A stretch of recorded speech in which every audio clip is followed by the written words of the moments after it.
Selamat datang! Dalam pembahasan kita kali ini, kita akan menyelami sebuah dunia yang luar biasa kompleks dan fundamental, yaitu dunia di dalam sel. Coba bayangkan sejenak, tubuh kita ini bukan satu kesatuan tunggal, melainkan sebuah ekosistem raksasa yang dihuni oleh triliunan unit kehidupan terkecil, yaitu sel. Dan ini bukan sekedar kiasan puitis loh. Setiap sel itu benar-benar seperti sebuah kota metropolitan yang sibuk dan terorganisir dengan sangat presisi. Di dalamnya ada berbagai bangunan dan pabrik yang kita sebut organel. Merekalah yang menjalankan semua fungsi biokimia untuk menopang kehidupan di level yang paling dasar. Oke, jadi ini dia peta perjalanan kita. Pertama, kita akan melihat arsitektur sel secara umum. Lalu, kita masuk ke sistem manufaktur dan distribusinya. Ketiga, kita bahas layanan vital seperti energi dan kebersihan. Keempat, kita lihat infrastruktur yang menopangnya. Dan terakhir, kita akan saksikan bagaimana semuanya bekerja sama dalam sebuah orkestra yang harmonis. Baik, kita mulai dari bagian pertama, arsitektur kehidupan itu sendiri. Untuk benar-benar mengerti bagaimana kehidupan bekerja, kita harus paham dulu DNA dasarnya. Di dalam sebuah sel, setiap komponen punya tugas yang spesifik, dan semuanya saling bergantung, membentuk sebuah sistem yang luar biasa teratur. Nah, sekarang kita masuk ke jantung industrinya, sistem manufaktur dan distribusi. Ini adalah proses luar biasa di mana cetak biru genetik, yaitu DNA, diterjemahkan menjadi produk jadi yang fungsional, protein, dan kemudian dikirim tepat ke tempat yang membutuhkan. Sebuah logistik yang presisi dan tanpa henti. Semua proses produksi ini berawal di sini, di ribosom. Anggap saja ribosom ini sebagai mesin penerjemah ulung.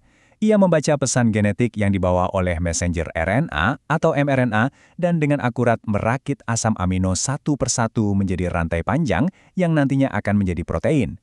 Inilah titik nol dari seluruh produksi protein. Struktur selalu menentukan fungsi, dan itu terlihat jelas pada retikulum endoplasma atau ER. Ada dua jenis. Yang pertama, ER kasar. Disebut kasar karena permukaannya ditempeli oleh banyak sekali ribosom. Ini adalah pabrik utama untuk protein yang akan dikirim ke luar sel. Sebaliknya, ada ER halus. Permukaannya mulus tanpa ribosom dan tugasnya lebih ke produksi lemak, metabolisme, dan detoksifikasi racun. Dan ini bukan cuma teori ya. Dalam tubuh kita, spesialisasi ini kelihatan jelas banget. Contohnya, sel-sel di pankreas kita yang harus memproduksi enzim pencernaan dalam jumlah masif, itu punya ER kasar yang sangat luas. Lalu sel hati, tugasnya kan menetralkan racun. Jadi ER halusnya yang bekerja ekstra keras. Di sel otot, ER halus bahkan punya nama khusus, retikulum sarkoplasma. Tugasnya menyimpan kalsium untuk kontraksi. Setelah protein dibuat di RE, perjalanannya belum selesai. Protein mentah ini kemudian dikirim ke aparatus Golgi. Nah, anggap saja ini pusat quality control dan logistiknya. Di sini, protein disempurnakan, dimodifikasi, diberi label alamat, lalu dikemas rapi ke dalam kantung-kantung kecil bernama vesicle untuk dikirim ke tujuan akhirnya. Jadi, kalau kita rangkum, alur kerjanya sangat sistematis. Dimulai dari sintesis oleh ribosom di RE kasar, lalu protein bergerak di dalam jalur RE, kemudian disempurnakan dan dikemas di Golgi, dan akhirnya dikirim via vesicle. Ini adalah contoh sempurna dari sebuah jalur produksi yang sangat efisien. Oke, pabriknya sudah berjalan. Tapi kota manapun butuh pasokan listrik yang stabil dan sistem kebersihan yang andal kan? Selon juga begitu. Sekarang kita akan bahas dua layanan paling esensial ini. Inilah dia pembangkit listriknya, mitokondria. Organel ini adalah pusat dari respirasi seluler, sebuah proses biokimia yang sangat elegan di mana bahan bakar seperti glukosa diubah menjadi ATP. Dan ATP ini adalah mata uang energi universal sel. Semua proses yang kita bahas tadi, semuanya butuh energi dari ATP yang diproduksi di sini. Strukturnya pun dirancang untuk efisiensi maksimal. Membran dalamnya berlekuk-lekuk, namanya krista. Tujuannya untuk memperluas area permukaan produksi energi. Dan yang sangat unik, mitokondria punya DNA-nya sendiri. Kenapa ini penting? Karena kalau fungsi mitokondria terganggu, organ yang paling boros energi seperti otak dan jantung akan jadi korban pertama. Inilah dasar dari banyak penyakit metabolik. Lalu, bagaimana dengan sampahnya? Untuk urusan ini, sel punya dua tim spesialis. Pertama ada lisosom. Ini adalah pusat daur ulang sel. Di dalamnya ada enzim-enzim super kuat yang bisa menghancurkan apa saja, mulai dari bakteri, sisa makanan, sampai organel tual yang sudah rusak. Proses ini namanya autofagi. Di sisi lain ada peroksisom. Ini tim penjinak bom kimia. Tugasnya menetralkan senyawa berbahaya seperti hidrogen peroksida. Mau tahu seberapa penting sistem kebersihan ini? Kita lihat contoh nyata yang tragis. Penyakit Tay-Sachs. Di penyakit ini, hanya karena satu enzim di dalam lisosom gagal berfungsi, sampah jadi menumpuk dan akhirnya meracuni sel-sel saraf hingga fatal. Ini menunjukkan bahwa tanpa sistem pengelolaan limbah yang efektif, kota seluler bisa hancur dari dalam. Berikutnya, kita akan beralih ke bagian yang menopang semuanya, yaitu infrastruktur dan kerangka sel.